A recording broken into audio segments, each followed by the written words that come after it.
এটা এয়াৰপোৰ্টৰ সন্মুখত বাতৰি কাকতে ইয়াৰ লগত আদানীক সম্পৰ্কিত কৰিবৰ বাবে চেষ্টা কৰিছে ল'ব নোৱাৰে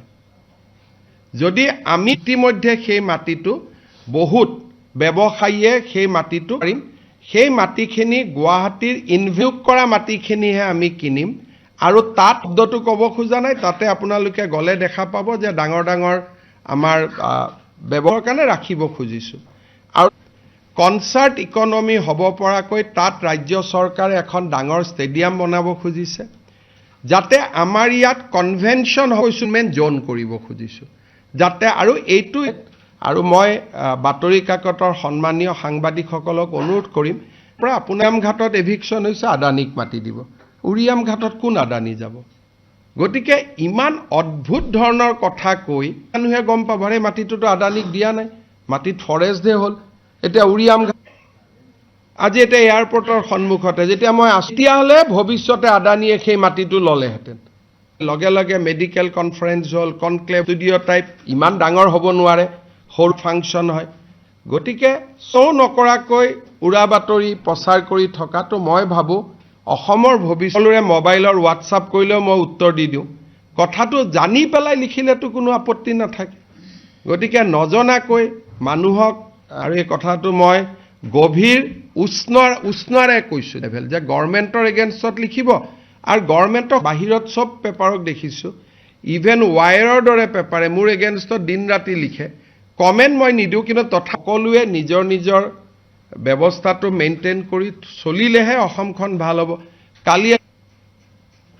তাৰমানে ডিসক্ৰেডিট কোন হয় সংবাদ মাধ্যম ডিসক্ৰেডিট হয় মইতো নিবিচাৰো কেতিয়া এটা উৰিয়াম ঘাটটো কিমান হিষ্ট্ৰী আছে সেই জায়গাটো 200 জনতকৈ বেছি মানুহৰ মৃত্যু হৈছে তাতে এটা আদানী যাব পাৰিব নি দৃষ্টিভংগীৰ পাৰ্থক্য থাকিব পাৰে কিন্তু দৃষ্টিভংগীৰ পাৰ্থক্য থকাৰ মিনিং এটো নহয় হসা নেকি মই কৈ দিলোহেঁতেন যে এটোটো কোনো মইতো ভাবো যে আদানী আম্বানীক অসমৰ কাৰণে প্ৰয়োজন আছে ইমান আহিব খুজিলেতো মই মালা দি লৈ আহো আমাৰ ইয়াতে নিবা ভিজিটলৈকে আহিছো এটা এয়াৰপোৰ্টৰ সন্মুখত বাতৰি কাকতে ইয়াৰ লগত আদানীক সম্পৰ্কিত কৰিবৰ বাবে চেষ্টা কৰিছে ল'ব নোৱাৰে যদি আমি ইতিমধ্যে সেই মাটিটো বহুত ব্যৱসায়ীয়ে সেই মাটিটো পাৰিম সেই মাটিখিনি গুৱাহাটীৰ ইনভেষ্ট কৰা মাটিখিনিহে আমি কিনিম আৰু তাত শব্দটো ক'ব খোজা নাই তাতে আপোনালোকে গলে দেখা পাব যে ডাঙৰ ডাঙৰ আমাৰ ব্যৱহাৰৰ কাৰণে ৰাখিব খুজিছো আৰু কনসাৰ্ট ইকনমি হ'ব পৰাকৈ তাত ৰাজ্য চৰকাৰে এখন ডাঙৰ ষ্টেডিয়াম বনাব খুজিছে যাতে আমাৰ ইয়াত কনভেনশন হৈছমেন জোন কৰিব খুজিছো যাতে আৰু এইটো আৰু মই বাতৰি কাকতৰ সন্মানীয় সাংবাদিকসকলক অনুৰোধ কৰিম পৰা আপোনাৰ ঘাটত এভিকশন হৈছে আদানীক মাটি দিব উৰিয়াম ঘাটত কোন আদানী যাব গতিকে ইমান অদ্ভুত ধৰণৰ কথা কৈ মানুহে গম পাব এই মাটিটোতো আদানীক দিয়া নাই মাটিত ফৰেষ্ট দে হ'ল এটা উৰিয়াম আজি এটা এয়াৰপোৰ্টৰ সন্মুখতে যেতিয়া মই আস্তিয়া হলে ভৱিষ্যতে আদানীয়ে সেই মাটিটো ললেহেঁতেন লগে লগে মেডিকেল কনফাৰেন্স হল কনক্লেভ ষ্টুডিঅ টাইপ ইমান ডাঙৰ হ'ব নোৱাৰে হোল ফাংচন হয় গতিকে সৌ নকৰাকৈ উৰা বাতৰি প্ৰচাৰ কৰি থকাটো মই ভাবো